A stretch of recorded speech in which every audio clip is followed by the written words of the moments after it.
virtual at com26v.com. Today is the day, November 16, day 8 of our broadcast. Today's conference topic is creating a new economic system that allows everyone to be able to thrive on this great planet while protecting Mother Earth. How would it look like and how we can achieve that?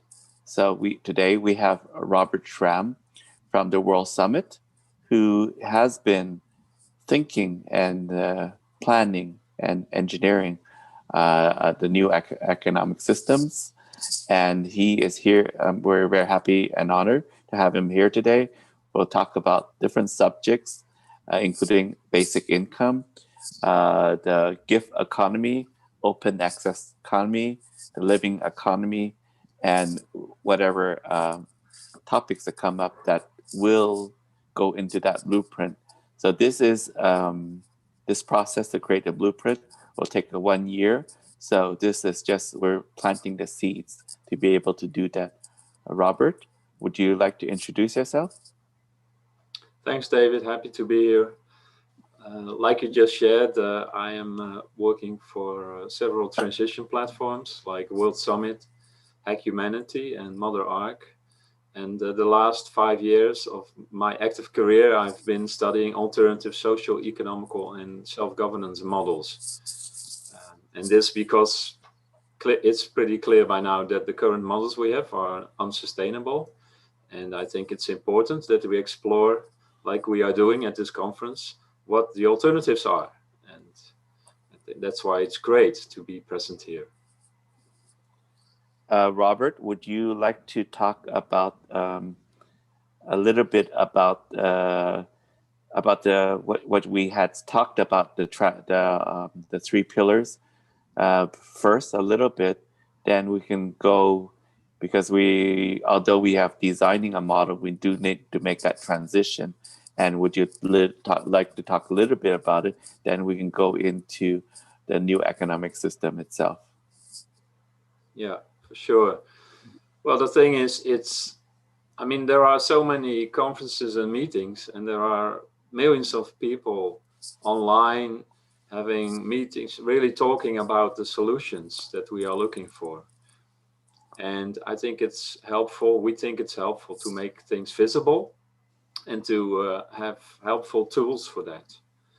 So we are working with several tools we use. We have the 12 sector wheel, the wheel of co-creation, where you can see how society is built up and how we are experiencing our current and daily lives.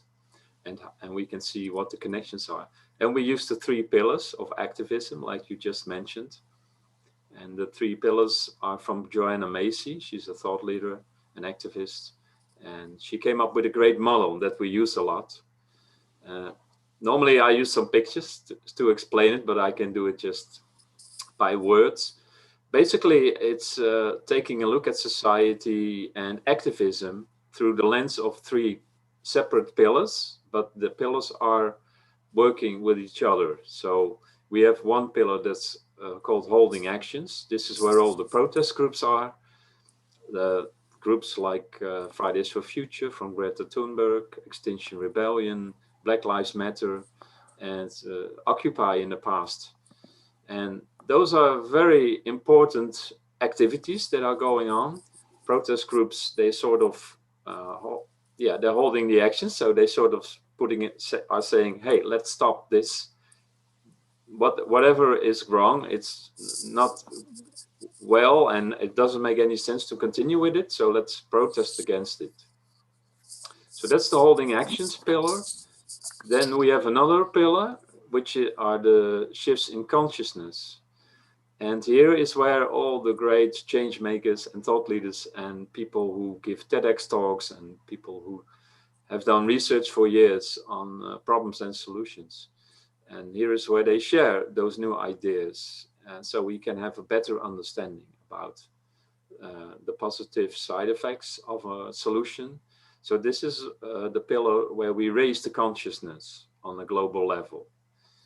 And then we have a third pillar, and that's called new systems. And in new systems, we actually build the models, the tools, the platforms to implement those solutions.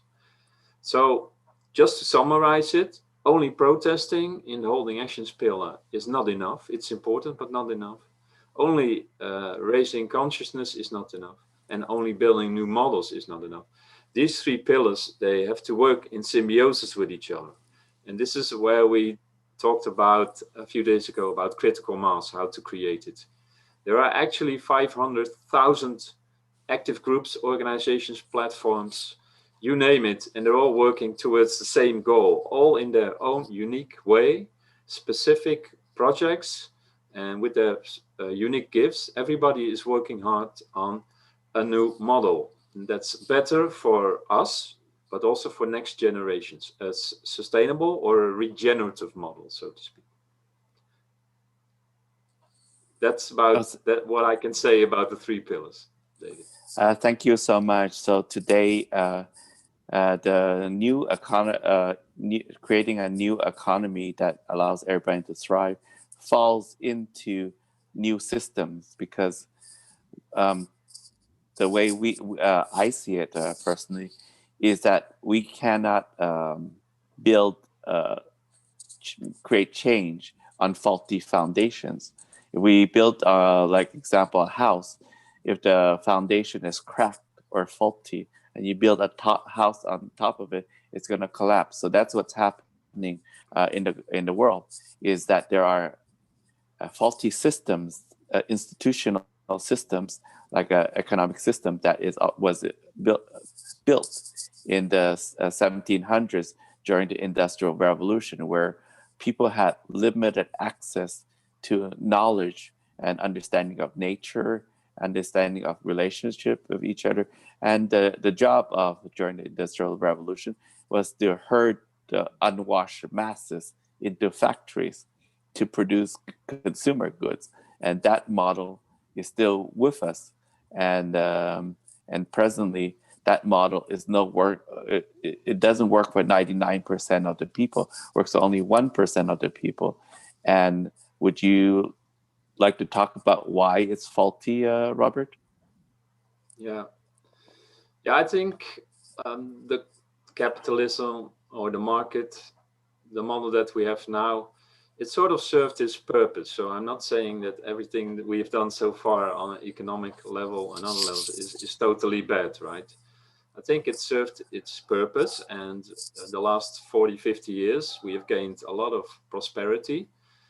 Technology really took off. We have a huge and a great infrastructural network, a distribution network, so to speak. We can connect through the internet. So basically, how we sort of built on capitalism and how we used it, that was pretty much okay. Only there is one aspect that I would like to highlight a little bit, and that is it's unsustainable. And why didn't we really before talked a lot about? Of course we did. I mean, there are organizations like the Club of Rome who already said in the beginning 70s, like, if we continue this way, if we use a lot more resources than the earth can bear, then this is not going in a good way. It's going to turn out badly. And we can see climate change or the climate crisis also as an indication. The only thing is within the current models we have, the competitive models, it's very hard to make changes. And that's why I think it's good to sort of explain that basically the system never really worked so far, the capitalism system, but we had the bandwidth to sort of, keep on going. But now we've reached the limit of this bandwidth. And this is what we're experiencing. This is the stress that we are experiencing, and why the current models are sort of starting to break down. I usually have a trick to explain why it's not sustainable. I can show it to you here. I do it with an orange, but it's to have some fun with it maybe. But I usually, when I want to explain someone in a simple way what is happening in our current world, that if you take this orange and you imagine that Earth, this is the planet Earth, right? And if you see my hand, you can see this as the monetary system, right? Well, the monetary system needs to grow. You can see it. It needs to grow to maintain itself, right? Business needs to grow. Otherwise, it can't sustain itself. We need to make more money so we can pay off our debts. And we need to grow for that. But this is the earth, and we need to grow for that. But the current systems ask something from our planet. It asks something. It takes something from our planet, right? So, resources. So what just happened to our planet? You want to answer it, David?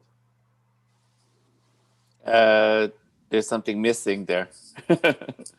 It got smaller, but it also got like there's more pollution.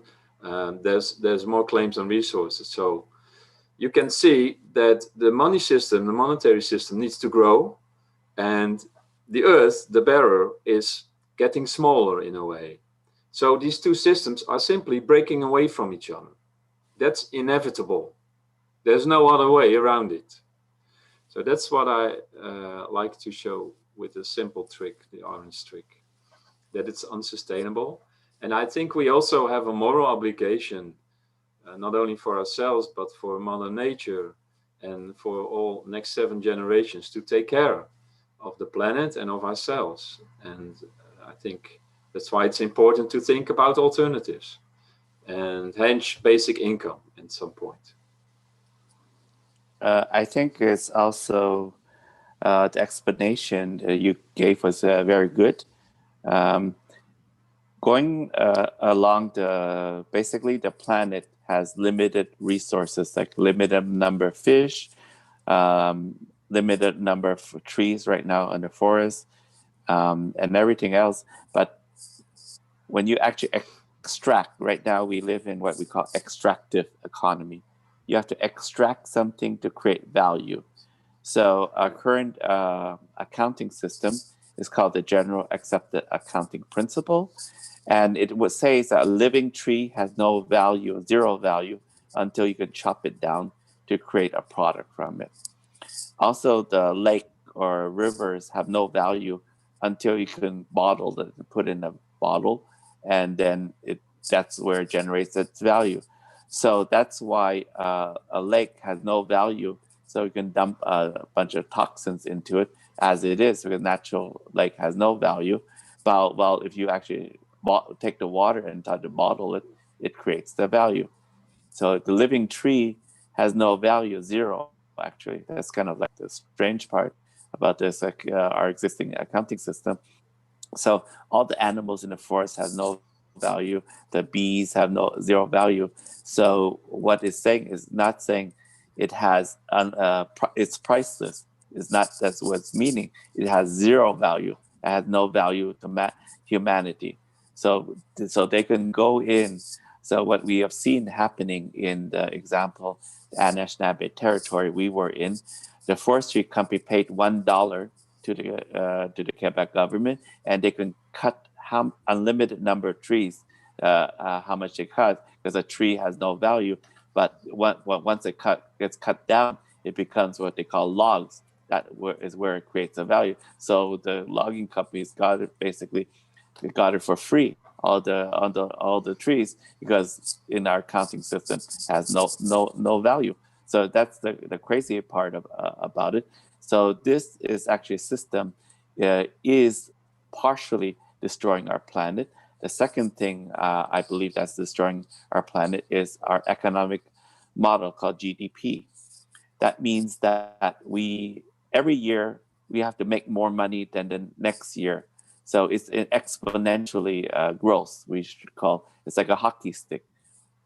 The growth is actually, if you see the graphs, you go crazy, because how can it grow like during the corona is going to be a hockey stick, that the growth, that actually the amount of money that's being printed to sustain our existing economic system is a lot. It causes a lot of inflation. Inflation means that the value of purchasing power goes down. That means, what it means is when we go to the store to buy bread for $1, but the next following day you might need $1.10 to buy and the following year, after 1 year, make $2 to buy it. So it means that your buying power went down. You need more money, so they need to print more money.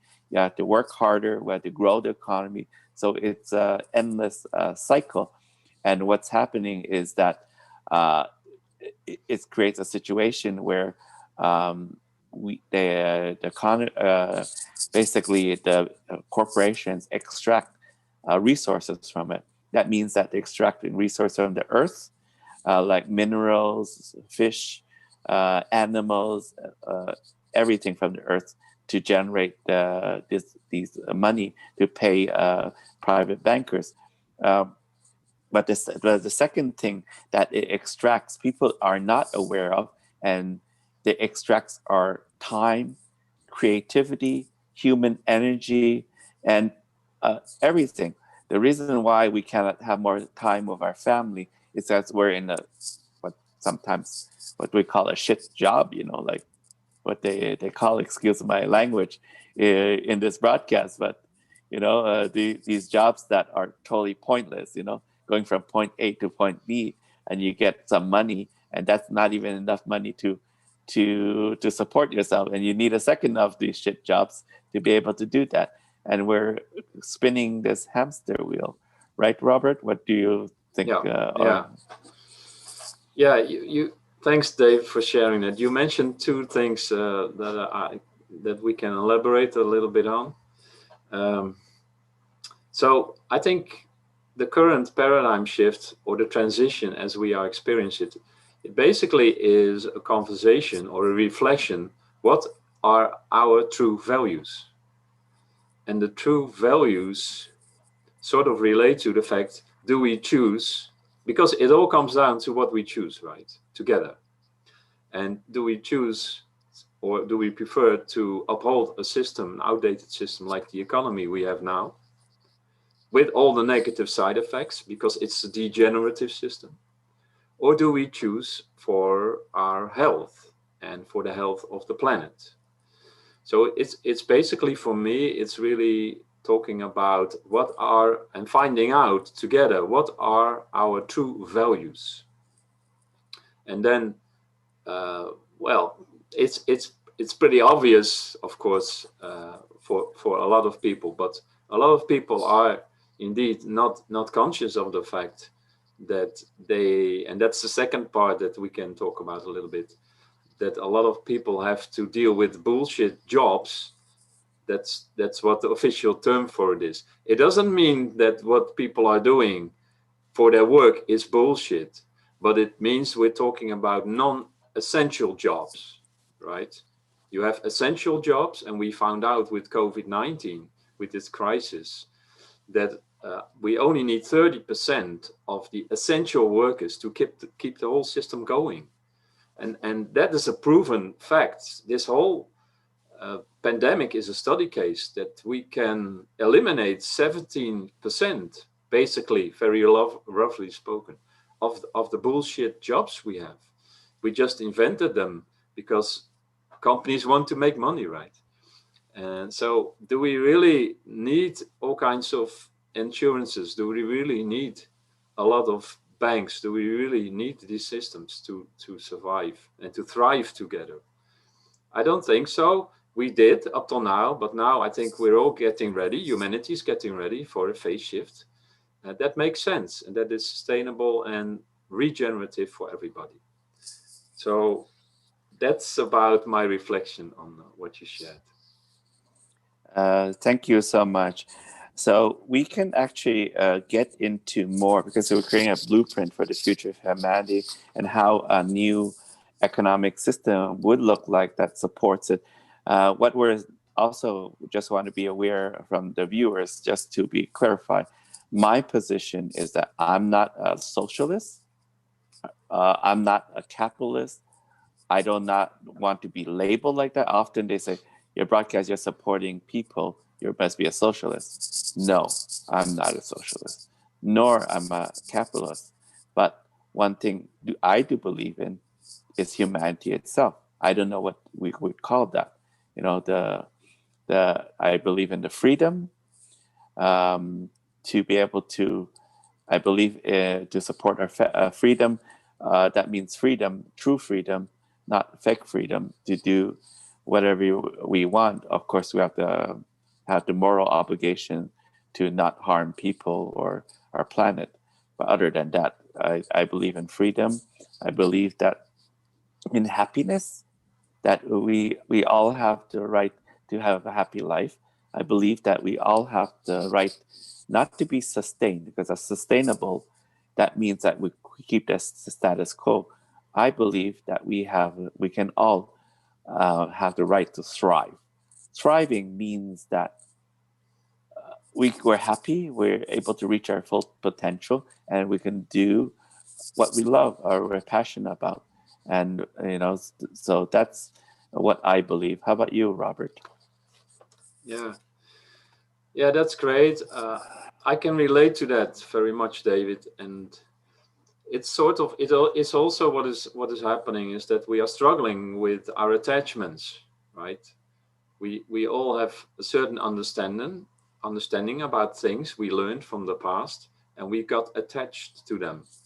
So basically, if you talk about uh, an alternative system that looks a little bit like socialism or communism, people have the tendency to fall back on this attachment and label it. Oh, so it looks like communism, so it must be communism. And I agree, what we are doing now, we are reinventing everything, we are redesigning everything. It's nothing like every other model we had up till now. We are creating something new together, a new model which has all the benefit and the positive side effects, and we can lose the negative side effects. And we are there. We have the knowledge, the wisdom, the technology. So I think that's a good aspect to really reflect on. That I totally agree. It's about being a humanitarian. It's about believing in humanity and doing good for each other. And that also means that we sort of shift out of the competitive model towards a collaborative model where we can support each other. I think, Robert, also at the center of our economic system that we're co-creating together, I believe in two principles, just two. There are multiple principles, and they're related to each other. We want to build, myself personally, have to see an economic model where we love each other and love Mother Earth. And those are two basic principles, but some people say, David, that's very esoteric. What do you mean the economic system that love the people or love Mother Earth? But people have forgotten the word economy in Greek. It used to be to take economy in Greek. The original word means to take care of our homes. How we take care of our homes is the original word. We're going back to the original word for economy is true love. We love our family. We take care of our family. And if Mother Earth is part of our family, we love her also and take care of her. That's so simple. So that's the way I think, going back to the original term for economy and building upon that model. What do you think, Robert? Yes, of course, love is really at the center of everything. Love for each other and love for our planet and love for our universe. So I think everything reflects back from that. And yeah, how can I disagree with you on that part? For sure, I can't. But of course, beside love, there are a lot of practical aspects that we sort of need to overcome, and that's what we are trying to do now. We're trying to support the process of humanity's phase shift. So we are trying to make people give people better understanding about the alternative possibilities there are, and that's what we're doing. And I'm not sure if you want to talk about basic income, for instance, as a alternative now or later. Let's talk about each topic. We're not going in order because the people watching it, these topics, our audience, are pretty much aware what it is, the initial term. So we will just discuss with them briefly what is basic income. Then we'll go into detail of the different why is good, why is bad, and also the misconceptions of a lot people have misconceptions on what it is. So just to take away that fear, Robert. So would you like to start with your definition and I can chime in afterwards? Yeah. Well, I think an alternative model like a basic income is basically it's a mind shift, because it's about going from conditional to unconditional. And I think that's a big mind shift, because we have been taught that we need to compete with each other. We also been taught that we do an amount of work for somebody, and then we receive something back, right? Like goods or money in this case, like a salary. So it's an exchange. It's based on exchange. It's conditional exchange. And I think that we are shifting now to an unconditional system where we don't per se need to have these give these favors back, as long as you can contribute or give your gifts, your best aspects to society.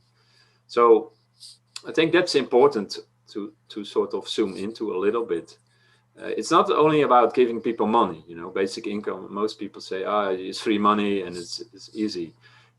There are practical advantages and disadvantages, but I don't feel that we should have to talk a lot about it. For me, it's basically the mind shift from a conditional system we have to an unconditional one, an unconditional where we feel that we are taken care of, that we feel supported by it and not hunted down or worn down or not chased by the IRS or whatever. So I think that's basically something I wanted to share now. How do you feel about it?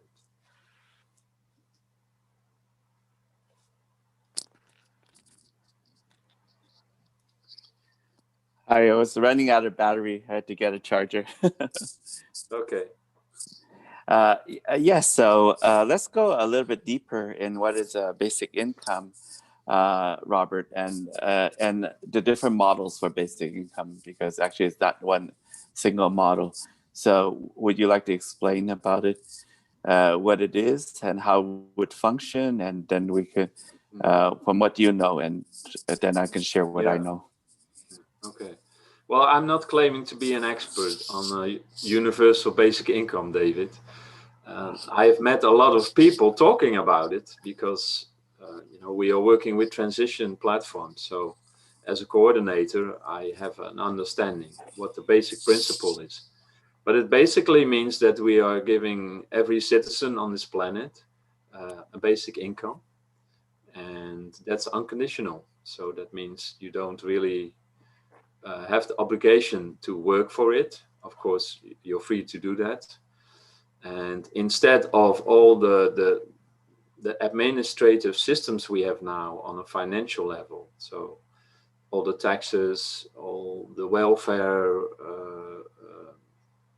how do you call them, where people get money, the social security checks, where we receive money from governments, that can all go on the side if we can provide every citizen on the planet with a basic income.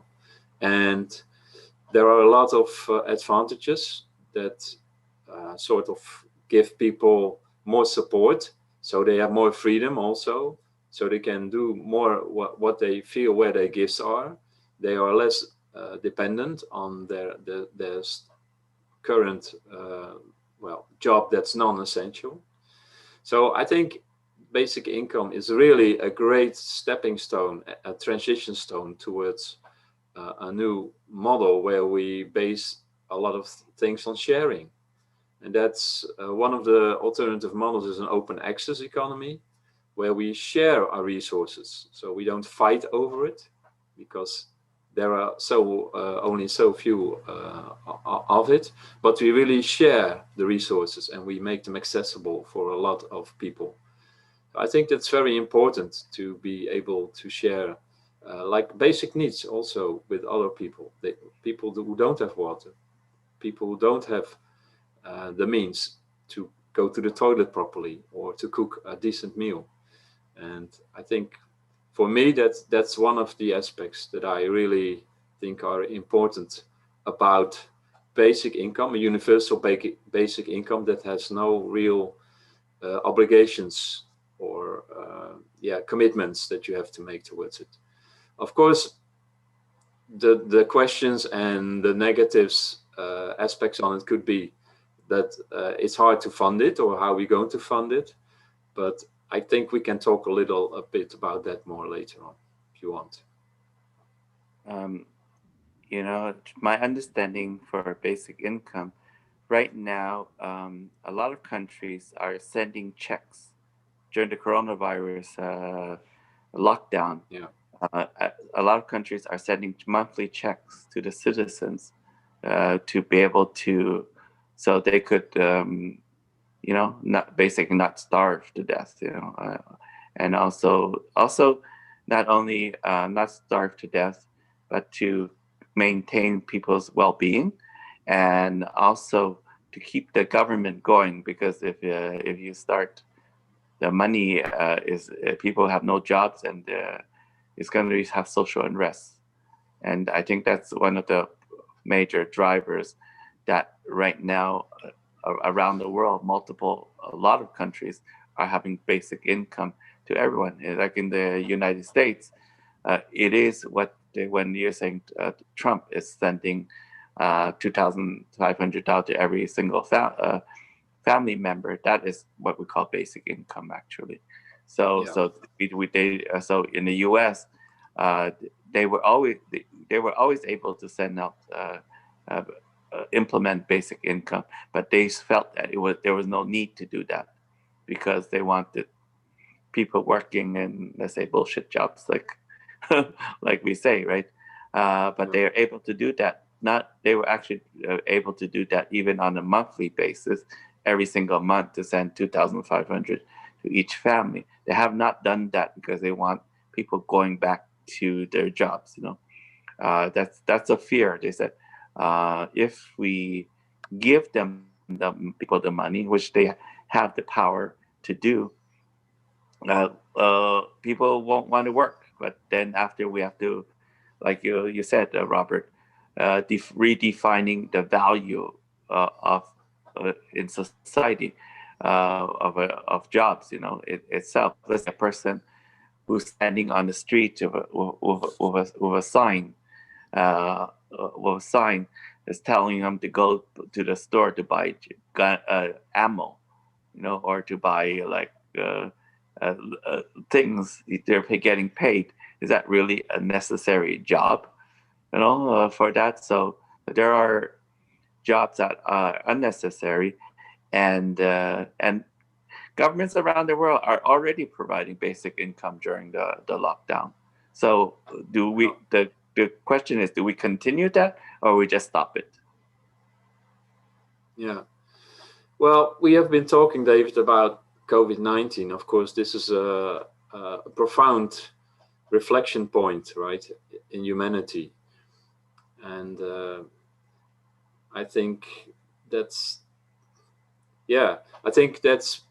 we are on this threshold about making a choice.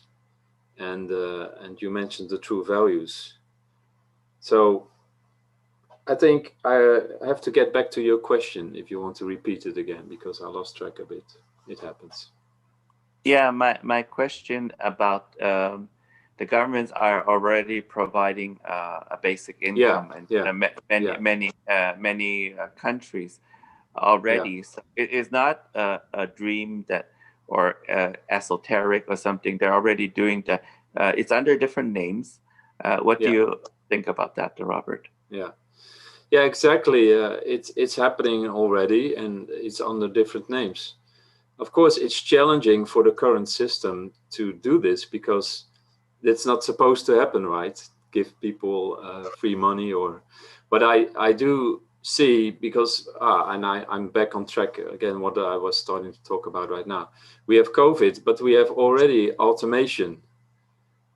I mean, technology is developing exponentially, and a lot of jobs will go away in the near future because we can replace them with automation.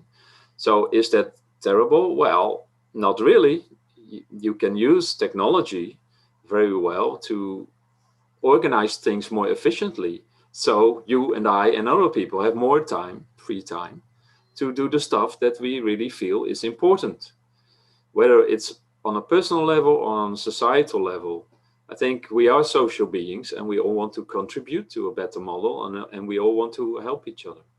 So, from that perspective, yes, governments are already doing it now because they cannot do it in any other way, right? It would be really antisocial to just let everybody, yeah, deal with their own problems. So, I do foresee that the next wave, or with the next crisis, it will be much harder to sort of keep on checks that only last for so many days or months or weeks.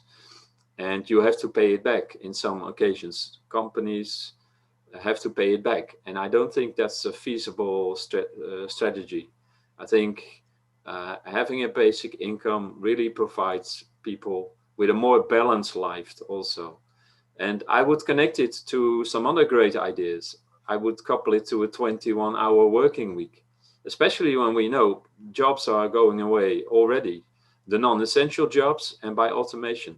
So why let's shorten this working week and do a double whammy so everybody feels much more happier. Well, thank you for the wisdom and insight. We are, like I said in this broadcast, we're not socialists, we're not capitalists. We're just exploring ideas for a new system, the possibilities of that. And one thing we learned from the coronavirus pandemic that governments can already do that, give money away. But the difference is actually right. Even before the coronavirus hit, actually, basically the central banks were printing money and they were giving it to private banks. They were already giving the money away to private banks through what they call quantitative easing.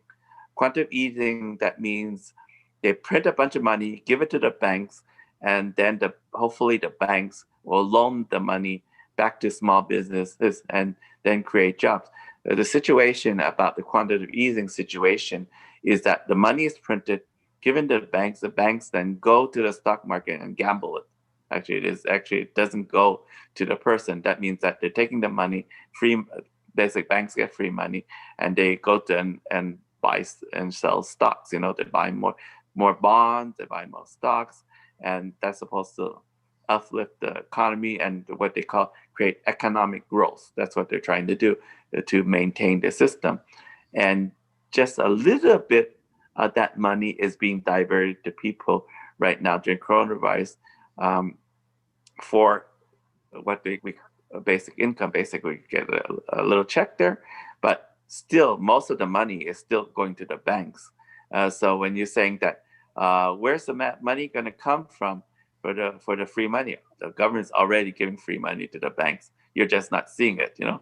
So right, Yeah, Robert. yeah. No, I totally agree. It's just not really visible that they use these different channels, right? And whenever we start talking about alternative economic models and basic income, then people already have these labels, these attachments, like, okay, free money. But I totally agree, it's already happening a lot on a large scale. And yeah, I think it only makes sense to do it officially and create it for everyone, every citizen on this planet. Of course, you can ask questions like, okay, who's going to pay for it? But we already know, David, that 50% of all the wealth, or maybe even more, is in the hands of how many? 1 or 2% of the richest people on the planet. Less They than have billions, trillions, whatever. What? So there is enough money to go around if we redistribute this money towards the people who really need it more efficiently. And I think that would be a profound improvement on the whole system, and it also create more awareness. People will have, can you imagine now, people don't have, they have to work 40, 60 hours to survive, right? Pay the bills. Some people have 2 or 3 jobs, right? So, and they want to do all the other stuff that they like to do, like having a holiday, to rest, and having fun at times, of course, it's very important. But I think it's for a lot of people very stressful the way they live now, and that also has an effect, a side effect on our other sectors, right? Healthcare. A lot of people are using all kinds of medicines that we really wouldn't use if we are in a more relaxed society where we don't, where we are not pushed along all the time, and where we don't experience all this stress, and that makes us sick in the long run. So if you bring in a basic income, you take away this tension and you create this whole energy field of creativity where people really feel that they can breathe. And the most important thing is they feel supported. They're not there just to pay taxes, to sort of maintain the system. People are human beings. They're supposed to be valued for that. And what you do as a person, what you love, it should be valued. And you should be able to bring that into the world and share it with others. My point of view, Robert, on yes, there's several things you touch on. It's a little bit different from you. Because when we're creating a new system, my purpose, and I think, is we have to define what is wealth, prosperity, and abundance. By redefining it, basically changing the rules and the goalposts. Right now, I do not believe redistribution of wealth is the way to go. I believe in a model for the creation of new wealth. We're not taking the billionaire, trillionaires' wealth away, because you'll scare them, like they're going to say, try to shut us down. Is that they say, hey, you're billionaires or trillions, you can make more money or more billions while allowing everybody else to be taken care of. So that why I say that is because the existing money system or money creation system or banking system is called fiat currency. Fiat currency is fiat. Actually, the word fiat means faith. So that's why when you see a US dollar bill, is in God we trust. But actually, and then on the top of it, it says Federal Reserve Bank note. So they're saying that, hey, don't bring your pitchforks and come after us if something happens, is because God allow us to do this. So there is a sort of way, I think, to defer responsibility, and also it's magic, what I call magic.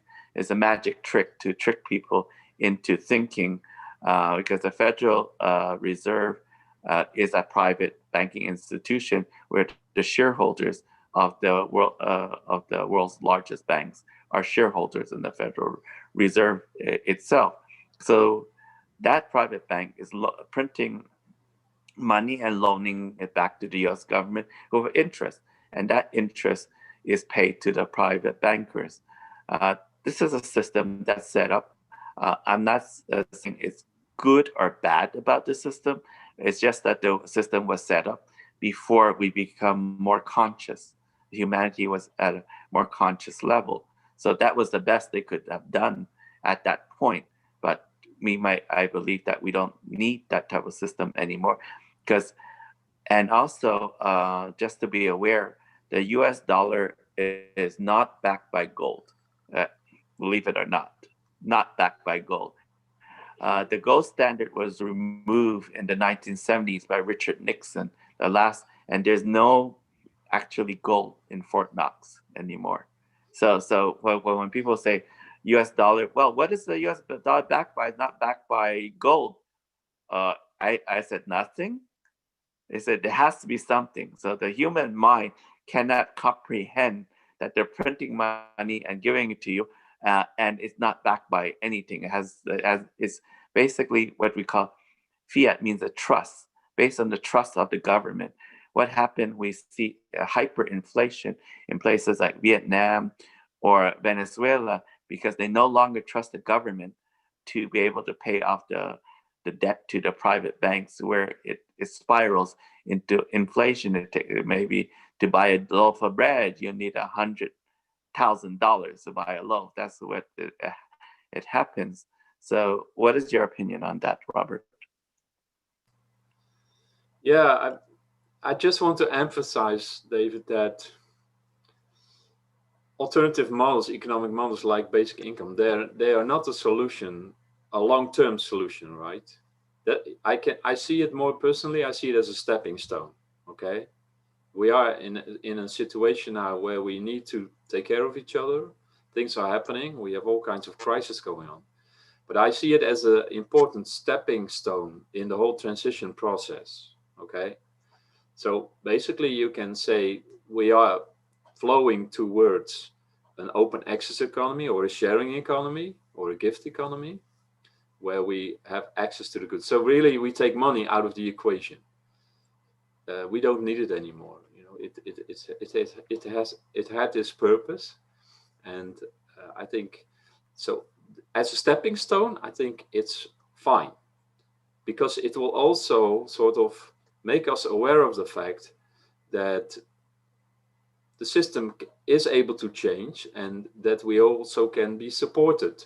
So in our mindset, it's also an important stepping stone. At some point after maybe 10 years basic income, people will say, why do we even need this money? I'm getting it. Why do we, if I don't receive it and I just keep on doing what I've been doing and I put in my share for society, why do we need it? Why should you go to a store and then pay with a currency for it? It's really a bit ancient how it feels to me. So from that perspective, I agree with you that this is how I'm expressing. It's not a long-term solution, but for the short run, it might be a very good stepping stone if you couple it to something powerful like a shorter working week. Also, just want to make you aware, the Conference of Movements, quantcom26v.com. We also have an initiative called the World Basic Income Program, which is like Robert is a part of. The World Basic Income is a little bit different concept from basic income because we have placed a condition into it for continue receiving the basic income. The World Basic Income Program is not unconditional. There's a condition. The condition is that you have to keep on protecting Mother Earth. So it's because it's an incentive. What we call you're being rewarded for living sustainably. Some people saying that I don't want to live sustainably, so I'm not going to take that World Basic Income Program. So some people will say, I want to live sustainably. So this is like a reward system for rewarding people for living sustainably. So their job of those people for the World Basic Income Program, their job is to take care of the earth. So they're being paid to be able to restore the climate, plant more trees, live sustainably. So this is a little bit different about it. What is your opinion on that, Robert? Well, I think it's great if you couple it to a positive incentive, right? I mean, it wouldn't make sense to have an unconditional system where you also cherish the negative side effects. Of course, you try to make it as positive as possible, at least in my imagination. And so I understand it that it looks like a small difference. But then we can have a discussion about, okay, what do we feel like is something that is valuable for us and for Mother Nature, and what do we feel that we can, let go for now, for the moment. It's not that important. I think we all understand that we have to breathe and we have to eat, and we all need water and food and shelter. So that's why we're also, with some transition platforms, are focusing on creating basic needs for every citizen on this planet. So at least we can sort of support each other on that part.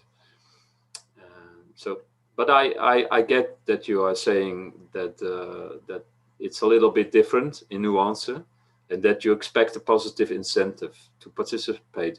I think also that there will be people, if you talk about a universal basic income, there will be people who have a very great salary or a good job, and they will say, I don't need it.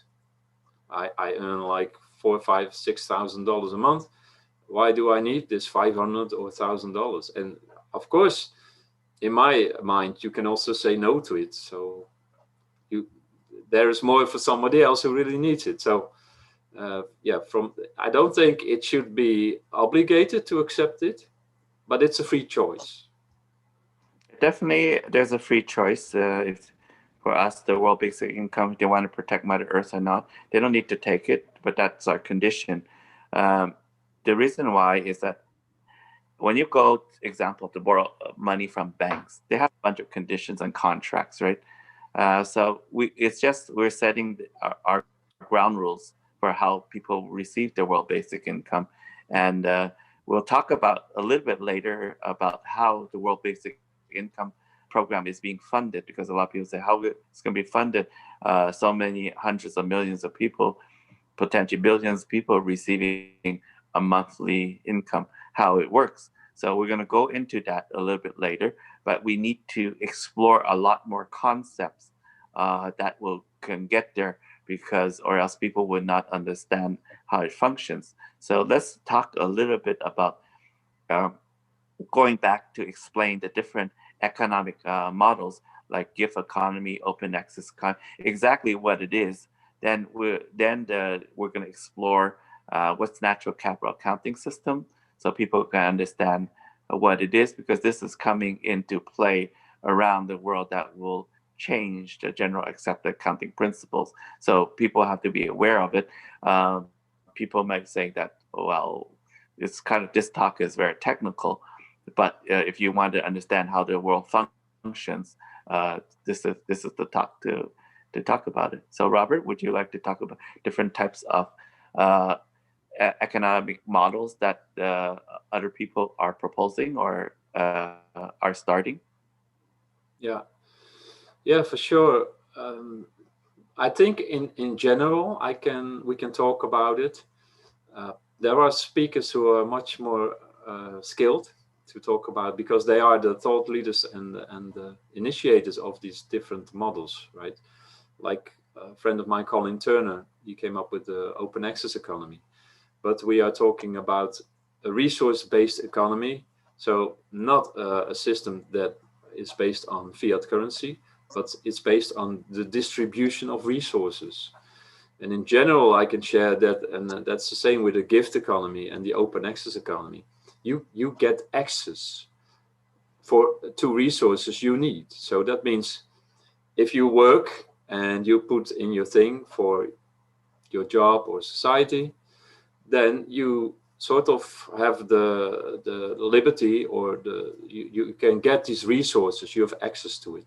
It doesn't mean like owning a boat. Do you really need to own a boat that sort of you only use for 2 weeks a year, right? Do you need to be a millionaire to have a day trip on a nice luxurious yacht? Well, not really. You can have access to it. It's available for you that day. Also for a nice car. It's about transport. So having access to the things we need, and we're talking about quality stuff.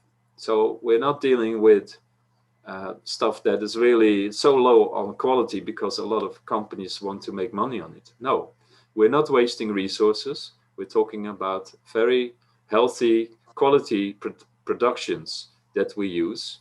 And it doesn't mean it has to be boring, because there are so many exciting inventions and developments going on. It will always be interesting to I think the last time that I was working with a team in Mexico, maybe you know, David, how it looks like, but I saw this younger guy, and he had something. It was he was standing on a sort of small platform, but there was a water jet coming out of it. You know, it's with a water scooter at the sea, and it pushed him like 10 meters up from the surface, from the ocean level, and you could do all kind of acrobatic stunts with that. Well, that's fun, right? That's nice to do, and it costed a fortune to be able to do that. But so that's the fun part. But having access, mainly having access to the things that we need, quality stuff that we need. That's basically what it is about. And yeah, sustainable and regenerative models. So not only do we use resources, but we can also give more back to society because it's longer lasting. Thank you so much for explaining all those things. Um, myself, I have an economic model that called the living economic system that we will talk about a little bit later, but we still need to understand some other concepts before we can get into that. So, so let's talk about one thing, changing our accounting system. Right now, we say a living tree has no value, the rivers and lakes have no value, and the oceans have no value. And the corporations are exploiting that because no value, they can pollute it, destroy it, extract it without any costs to them, you know. So let's talk a little bit about a natural capital accounting system, what it is, and how it's going to change the world. What do you know about it? And I'll go elaborate, Robert. Well, maybe you want to take the lead on this one. I mean, I'm not really an accountant, but I do understand the difference in the resource systems. So is that okay with you? Yeah, sure. I'll explain it. I just want to make you, because you're in this field, I just want to see how, because this census is so new, right? To see how much you know. So already, because you're in this movement, to see if you as in that movement and don't understand it fully, other people probably know nothing about it. So just what do you know about it so far, Robert? I'll go explain in more detail. You know. Okay. Well, what I know about it, that basically we are talking about true values. So that means, and we gave an example like a whale in the ocean. I think Daniel Schmachtenberger used it once. He's a change maker and thought leader. So a whale in the ocean is not worth anything, right? But once it's being caught, it's worth $1 million. So it's very tempting to use these resources. And there are people also within the transition platforms that are taking a critical look at the systems we have, the justice systems. The late Polly Higgins was talking about creating a law like ecocide. It should be forbidden or against the law to pollute and to sort of mess with our natural resources. So I know that a lot of initiatives are already taking that one into account. I explained in another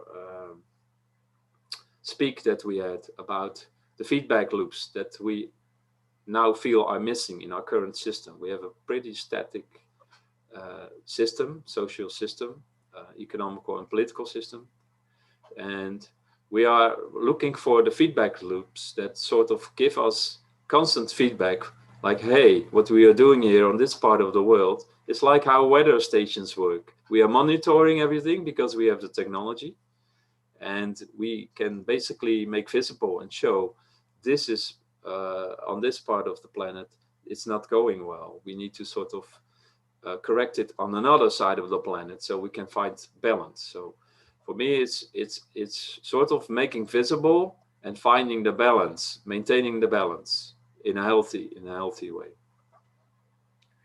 Thank you for the explanation. So the natural capital accounting system came out of the Rio de Janeiro climate change conference, and it was developed and introduced by the World Bank. And now there's originally started with 300 banks coming together to create this new accounting system. What it says, the new accounting system, that a living tree has a value now. The lakes and rivers have a value instead of zero value, has a value. The bees pollinating the crops have a value. So that value is what we call the goods and services of Mother Nature that provides, including the trees being cleaning up filtering out the water using the roots to provide clean water. It includes actually the trees converting carbon CO2 or carbon dioxide to oxygen, and right now they're monetizing it under the carbon credits. So what carbon credit is nothing more than the CO2 being converted to oxygen, the amount of it. And then there has a value to humanity because it helps resolve climate change. So there has been numerous studies done about the value of nature, and that nature has a minimal value of 145 billion $145 trillion per year. $145 trillion per year, the value of services of nature that it provides to humanity. How they calculate it is that if, example, in New York, they have most of the water in New York state actually going to New York City is being filtered by trees actually. They said, what would it cost for a filtration plant if we had to chop down all the trees and replace it with a filtration plant? And that is the equivalent of the value of those trees in nature. So that's how they calculated the value of 145 trillion per year. So those are what we call natural capital assets. It includes the mineral rights underground, the gold, diamonds, oil, everything underground. So that people understand. Imagine the oil and the gold underground is like Fort Knox. It's just like it's being held underground. All the gold now it has a value because I have a mining claim on it. I own it. So that gold underground I can put on my accounting books and it has a value. I could go to the bank to borrow money against it. So that's nothing. The natural capital accounting system says that tree has a value. The rivers, the lakes, pollination, and all the ecosystem services has a value. So the reason why the 300 banks came together and said that was not only altruistic, that means to protect Mother Earth. Why would bankers do it anyways, right? The reason why the 300 bankers are doing it, because they know that these debt that from corporations will never be paid off. So they're in a situation where they're printing more and more money, but it's coming to an end. So they cannot print that money anymore. Then they're looking at they're buying up right now natural capital assets very cheap, like aquifers, the forests, and like that, and they're putting that onto their accounting books, and they're switching the accounting books. So they're buying it very cheap at the no value or zero value, and then they're switching it to become the most valuable thing on earth. So imagine a tree, they got it for free. They bought it for like zero because we are under the general accepted accounting principles. now they purchase it, the bank owns it, and they're going to switch it to, and each tree will have an example like $3,000 value. So now they just got it for nothing, and they were having on the books at $3,000 per tree. So that's the benefit, and they're planning to use that to basically boost up all the banks of the world. So all the banks will be fully funded again because they own all the natural capital assets of the world, and including the fresh water and control of it. So, and they're using that money, they call it, they are not hiding anything. It's on their website, on the World Bank's website and Natural Capital Coalition's website.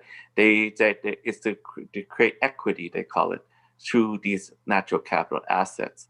And that equity is to print more money and loan it back to us ordinary people. So no matter if you say, I don't like natural capital accounting system, it's coming anyways. The banks are using it. Our goal as indigenous people is that how we can protect our these treasure of the earth or natural capital assets, while we are able to monetize its value. So the monetize its value is a lot of people are afraid, saying that, wow, we put a value on nature, we should not do that. But the banks are already doing it. So even though you do nothing, the bank's already doing it. Is that if you sit, just like sitting around on a chair, let's say there's one chair in a room. They said, well, I'm not going to sit on that chair. Then the banker would say that, wow, the chair's empty, I'm going to just sit on it. That's the situation. It's just like, if you're not going to do it, the bank's going to do it anyways. So why don't we just get the benefit of it for humanity versus the banks? That's what I think. What do you think about that, Robert? Yeah, well, that makes sense. I still want to sort of supplement your talk with the fact there are ethical bankers, there are people and organizations that sort of buying up land so they can preserve it, right? It's not, I know that the system sort of motivates banks and people to make a profit out of it, but luckily, and that's what I experience within all these transition platforms and alternative ideas, there are people that have ethics, and they want to use ethical banking to support these projects.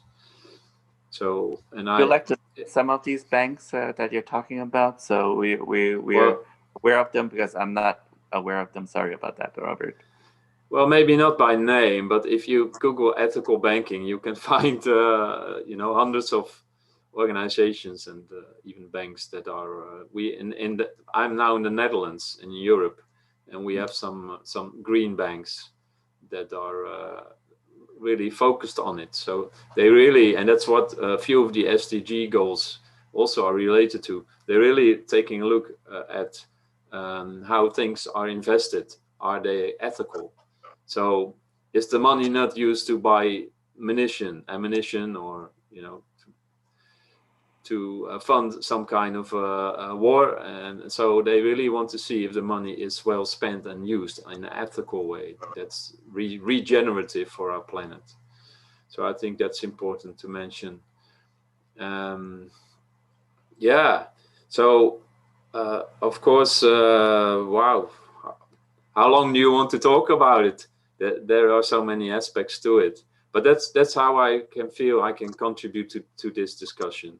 That people great. have to sort of investigate on their own a little bit. I mean, I don't know everything, so I don't. Yep. No, we're building new things together, Robert. You don't have to know everything. We're providing the seed to open the discussion to more people of ideas to join us. We're just inviting people into our neutral platform so people can join us to co-create this blueprint together and to implement it. Where we don't know everything, we're just inviting them in to our space, right? Because people don't know what we're doing. So that's what we're doing. Then I think we can go back to the basic income program, because we understand. But before we even go that, I forgot to mention about currencies. I think we need to discuss about currencies itself. Then we can tie all those in together. Like what we said in the beginning, the money is being printed by central banks and loaned back to the government, and is printed out thin air, basically not backed by anything. But there's a new form of currency, they like called Bitcoin, or cryptocurrency, we call it, that is actually independent of central banks. What do you think about cryptocurrencies? And some people are afraid of it, even afraid of the name, has a sometimes stigma. What is your opinion on that, Robert? Yeah. Yes, of course, the cryptocurrencies, that's a massive market, and we can talk about it, but to be honest, personally, I'm not really that interested in the cryptocurrencies. I'm much more interested in the technology that's behind it, the blockchain technology, right? And I think that's an important aspect that is very positive about cryptocurrencies, that is running on the blockchain. And a lot of people confuse it with, like, Bitcoin is the same as a blockchain. It isn't. It's like your website is running on the internet. You know, it's the same with cryptocurrencies and blockchain technology. And I'm very positive about those developments, because a blockchain basically means that you create ledgers. It's maybe a little bit technical to explain, but everything that you agree, you create agreements, and you take out the middle person in this way.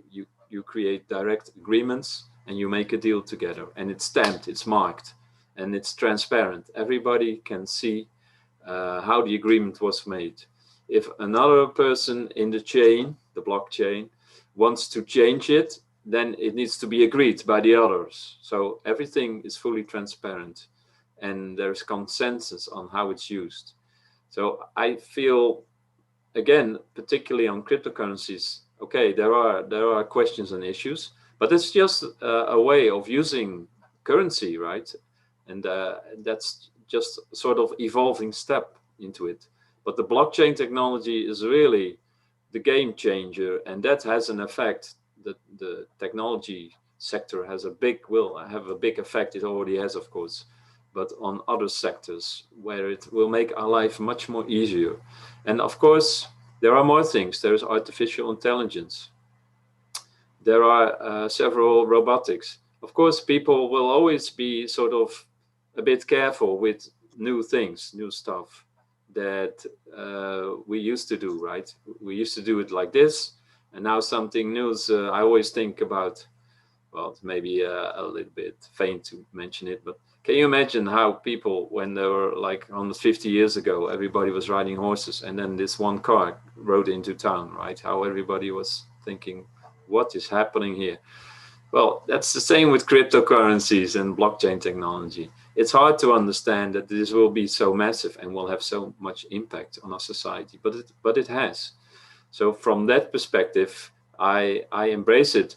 And as long as we are aware of it, and I don't want to use the word control, because that has already a negative attachment, but as long as we can have enough supervision on it, we don't have to be afraid of it, and we can use it at our advantage, just like you use a car navigation system to find your way to a place. I mean, the system just calculates what's the best option for you to drive, right? And we can do that also with blockchain technology and holochain technology, and a lot more exciting new technologies that sort of filter out the best way how to get somewhere. And we don't need to know everything by ourselves. We don't need to be Einsteins, all of us. But collectively, we can sort of find all this knowledge and make the best decisions based on that knowledge. Um, Currently, I'm the chairman of the U.S. Blockchain Association. So I do know a lot about blockchain and cryptocurrencies. I got into Bitcoin actually in 2013 when it was at $11. Now it's like close around $10,000, right? $11 because indigenous people wanted to create their own currency. That means the reason we call it what we call local currencies. Local currencies, before I go into local currencies, I'll explain about actually the currency itself. What is currency? Actually, currency, air is a currency. Currency is that it flows through and it exchanges with one another. So air is a currency where we breathe in, the animals breathe in, and we exhale it out. And then there's the trees breathe in and exhale it out. So there's an exchange, right? So that is a current, actually. Water is a beautiful currency that flows through the around, and it actually brings life to people. If people put a dam on a river, all the countries down the river will be affected because there's a blockage. Uh, but it's a currency when it's flowing. That means the river is flowing, and it's beautiful because it brings life and like that. The most important currency we have is in our body, is blood. Blood is a currency that revitalizes all our organs. So that is an important currency. So it's flowing and we are healthy. But if there's actually a blockage of the flow of the current, like we can have a heart attack or stroke, and we have create illness. So that is important currency in our body. So currency is not just money; it's actually it's just talking about the flow. So another thing that is a currency in our body is the energy in our body, the way it flows through the different organs. We can see that we have with acupuncture, if people have a blockage in a certain area, they become very ill. So the goal of acupuncture is unblock the currency in your body, the electrical current or the energy in your body. So that is a currency. So what's happening in our system, economic system, there's a currency. Let's say it's a US dollar, or the currency, the fiat currency is flowing through the system, but actually it does is the flow stops at the 1% of the people. So that actually the money is never going out; it's stayed in a bank account. It's like having a stroke or heart attack. If the money was able to flow in and out, we there wouldn't be poverty or uh, war. There wouldn't be hunger. There wouldn't be actually even climate change or destruction of the environment. It was flowing. Is because it's when it flows, it stops. So we have to create more.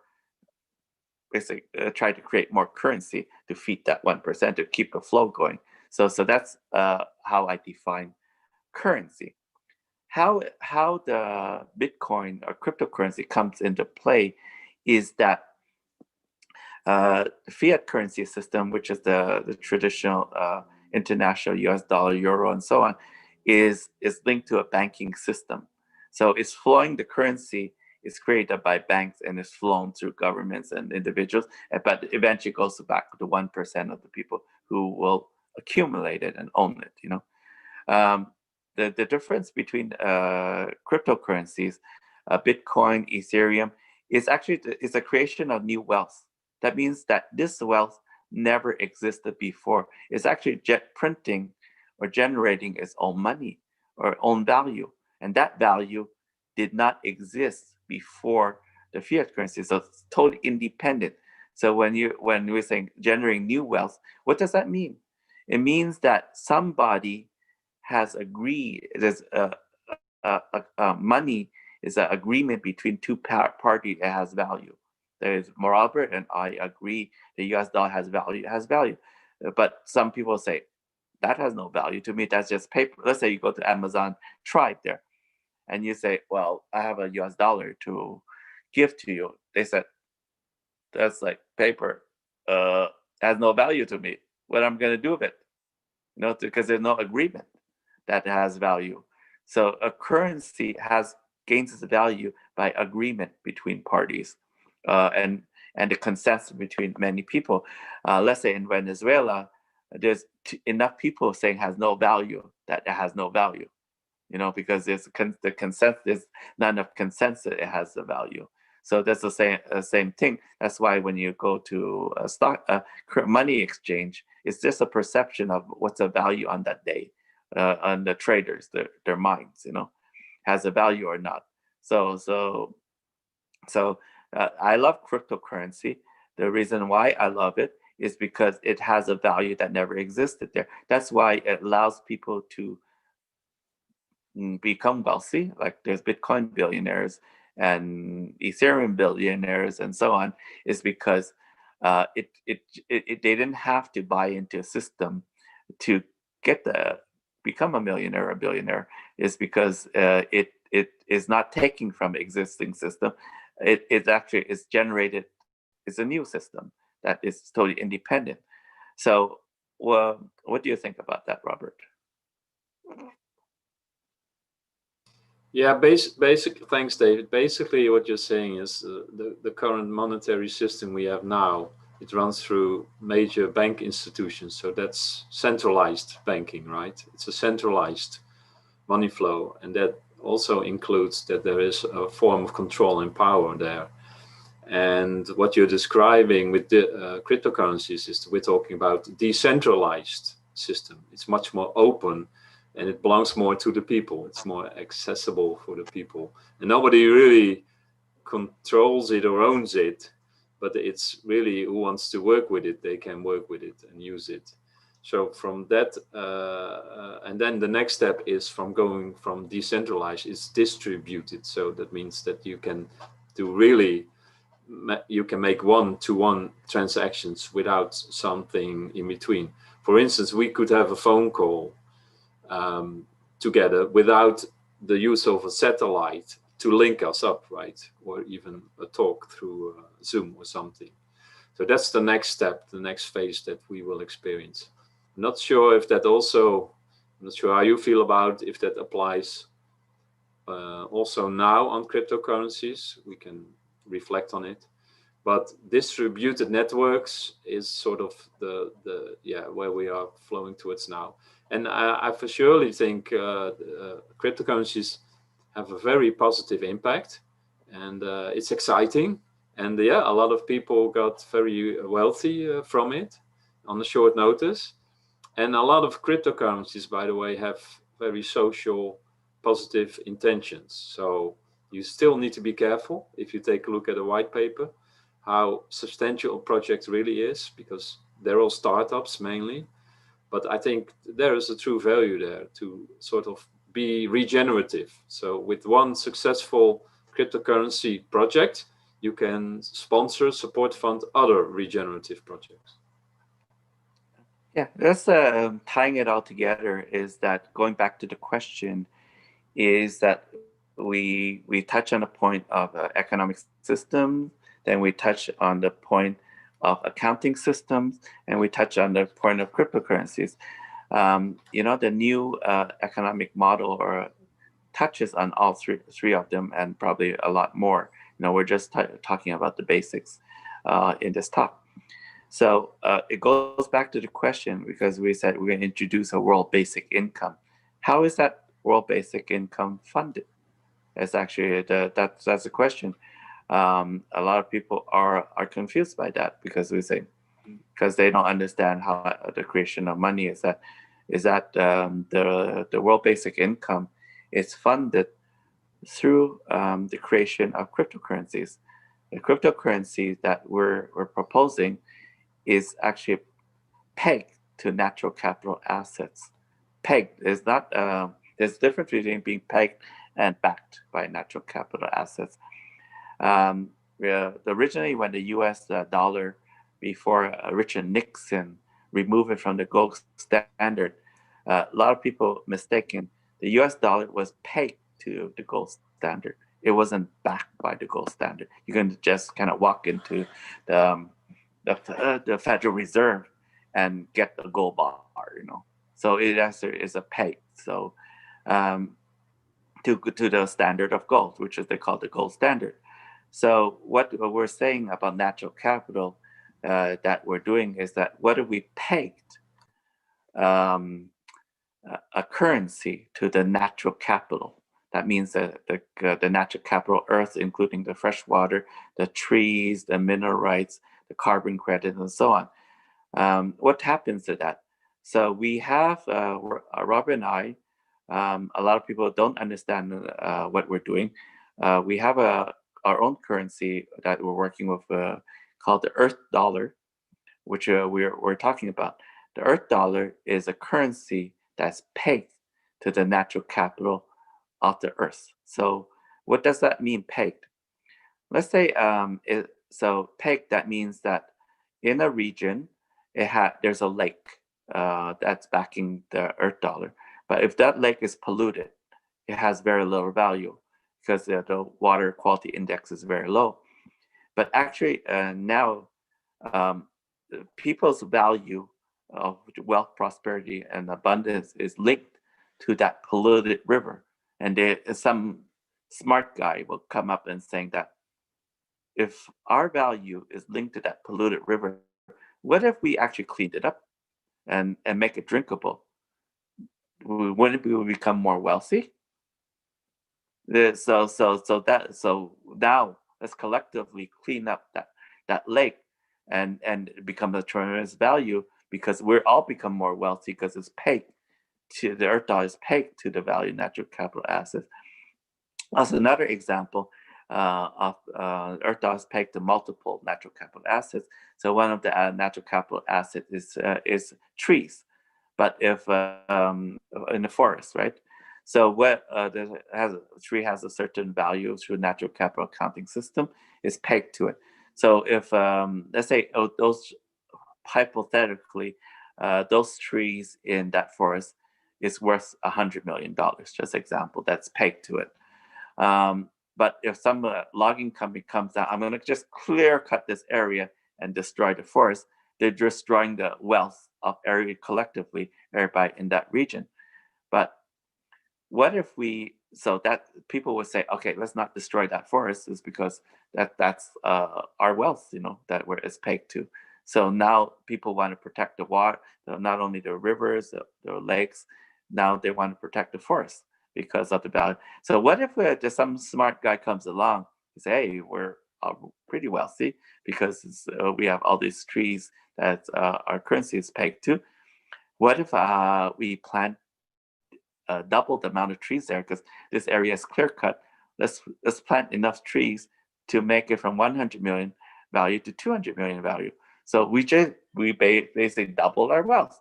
So now there's a reason to plant more trees. So by pegging it to the natural capital, it creates it connects us back to Mother Earth. So it's the same thing for the oceans. That we connect it pegged it to the value of the ocean. People would not be dumping radioactive waste into the ocean because it decreases our overall wealth, prosperity, and abundance. We're not saying the Earth Dollar is the only thing that we can use. What we're saying, it is one of the two things in our toolboxes to be able to restore the Earth. And the vision and the dream of the Earth Dollar came in the form of a dream. Actually, when I was sleeping in 2013, I had the vision, and after I woke up, I had the blueprint for it. Because the Earth Dollar itself is a currency that is flowing around the world, and it has two energies to the Earth Dollar that's attached to the Earth Dollar. One is the energy of love that is attached to it. So because we love the Earth and love each other, we want to support the Mother Earth and support each other to allow us to thrive. That's the energy of the Earth Dollar. That's why we said love the Earth. That's a slogan that we have with Earth Dollar. This second energy that's attached to Earth Dollar is the restorative energy of the universe. That means it's kind of esoteric, but that means that as long as it's flowing it's actually restoring the earth. It's restoring our health. Coupled with a world basic income, that means that, think about Star Trek, because I'm a huge fan of Star Trek. Does people working at Star Trek, do they have a job, but they don't get money to get paid, right? Well, do you notice that, Yeah. Robert, about Star Yeah. Trek? Yeah. How are they motivated to keep on working without getting a paycheck, Robert, in Star Trek? Well, they want to better themselves and be in service of humanity. Those are the words of Captain Picard, I think. Yeah, definitely. That's what we're all working towards. So the Earth Dollar itself is a transitional currency to the Star Trek type of economy, where humanity works service of each other, service of the planet, and to be able to better ourselves. That is the human potential, to reach the highest human potential possible. So in the meantime, we do need a transitional currency to be able to do that. And there are multiple transitional currencies. Earth dollar is just one of them. There's a seeds currency that we also support. That has the same similar vision as us, different system, but they're working towards that. There's people developing the tree coin to protect the trees, and they're developing the energy coin to be able to provide alternative clean energy to everyone on Earth. So there's multiple currencies that's being developed and in the works that want to do that. What is your opinion on that, Robert?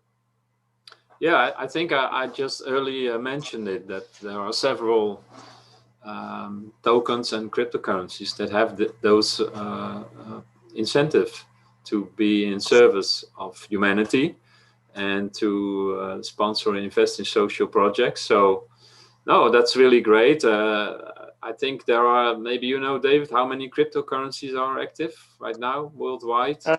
Around 2,000 active ones. I thought 3,000. Yeah.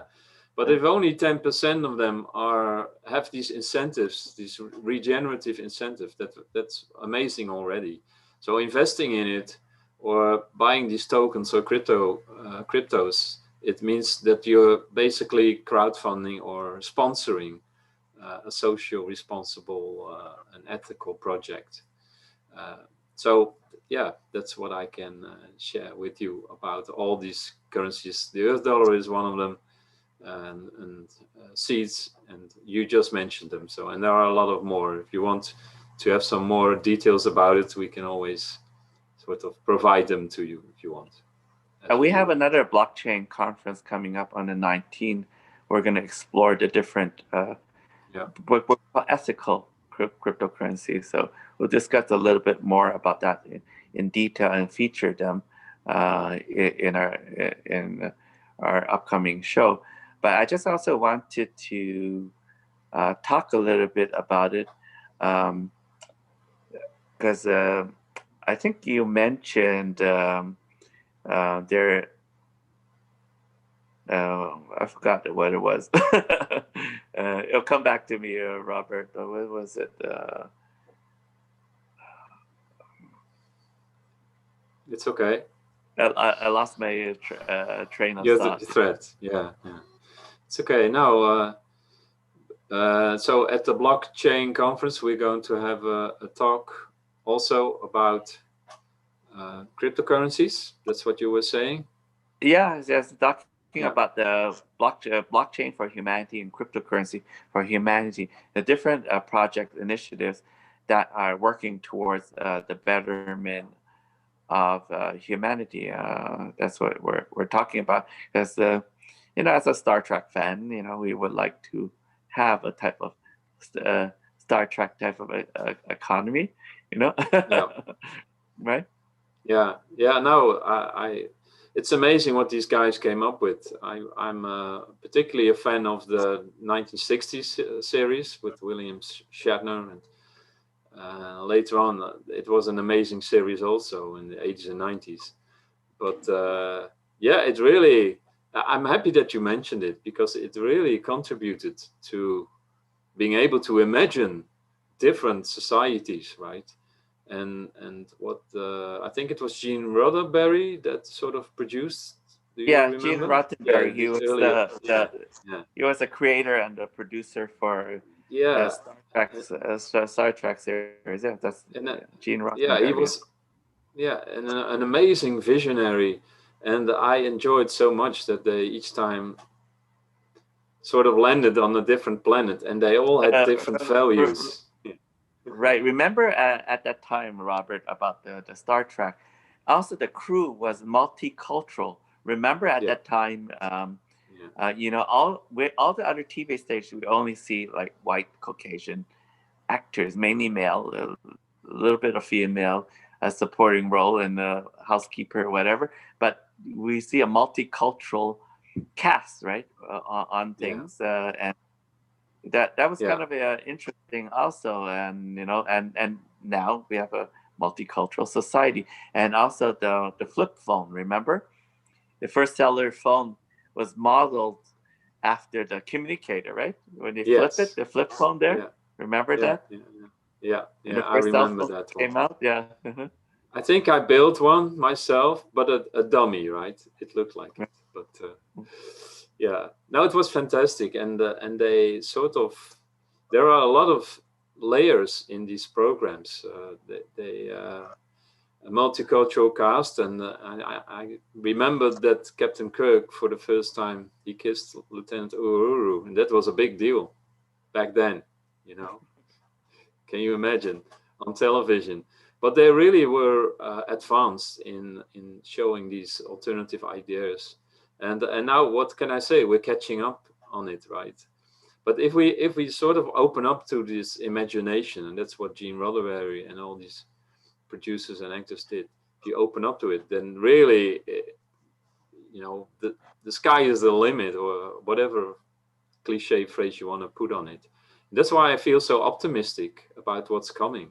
To be honest, I know a lot of things, a lot of people are struggling, but I can also see that there are very positive developments and ways ahead. But we have to sort of keep our mind to it, right? We have to be focused. So I think as what you hit upon is very important. What you just last thing you said, Robert, is that um, because you remember the banking system, economic system, cryptocurrencies, and anything is all man-made. Anything man-made can be redesigned, reinvented, reimagined, rebuilt, yeah, and everything. If something's not working, we can build something new and better. That I think that is also the Star Trek division. Like you could see that like sometimes in the shows, right, and all these different Star Trek series, they always have problems, but they always find an alternative solution that was out of the box to fix that problem and to go on, right? They have a lot of crisis in those movies. In the end, they resolved it through some kind of like strange like thing, and got them on the way, right, Robert? yeah, yeah, yeah. Yeah, since we're talking at the fireplace, we can sort of, take this road a bit. I enjoy it. No, there was, at one point, they landed on the planet, and there was a society where computers are sort of battling against each other. So the computers were running a war. So it was one, uh, part of that planet fighting another one. But it was simulated, right? But Right. the thing is, whenever they dropped a sort of artificial bomb, and there were like 200,000 casualties on that planet, the people were used to go to an extermination uh, booth, because the computer said, okay, you are a casualty of war, so you now have to exterminate yourself. And the people did that freely. And Captain Kirk, he raised that ethical question, like, what the hell are you guys doing? A computer is, and it really shows that we are doing stuff over and over again because we think we used to do it that way, or I haven't shared the anecdote of Napoleon yet about the trees. Do you know why there are trees on the side of the road? No. No. Well, Napoleon, he was wandering off, what was it in, well, 17th century or something. He was wandering off with his fields, with his troops in the fields, and he got lost all the time, you know. And then he said, he gave the order, just put trees on the side of the road so we can see from a distance where we have to go if we get lost, right? And even a couple of 100 years later, what are we doing? We're still planting trees on the side of the road. It's insane. If you get off the road with your car and you crash into it, you're as dead as, you know. I love trees, but they shouldn't be at the side of the road. But they still keep doing it because once Napoleon thought it was a good idea. And this is how we have to rediscover everything and reinvent every decisions that we make from the past. It's a nice example, I think. We call it status quo, you know. The status quo is that, you know, to keep the status quo, the system going, that we always did it like that. We're going to keep on doing like that for all eternity. That's the same thing as our economic system, unlimited growth. You know, all this, you know, where you're just going to wipe out the entire planet and try to keep on our economies growing. It totally doesn't make sense, and it's sort of like insanity. What I call insanity is that we're doing things, destroying our planet, destroying our health, and for what? You know? Yeah, exactly. Mm-hmm. I think that's a great note to sort of, if you want to, wrap up the conversation. Okay, so thank you so much for this conversation, and we also will have the Restoring Our Ecosystem conference. That's a little bit different. So thank you, and please tune in. Thank you, Robert, from the World Summit. And please, where can we find you? What's your website, Robert? It's www.worldsummit.global. .global, right? Okay. Yeah, global. Yeah. Oh, so thank you so much, thanks. Robert. Yeah, thanks, David, for inviting me and having a great conversation about economy, and looking forward to the next one. Thank you.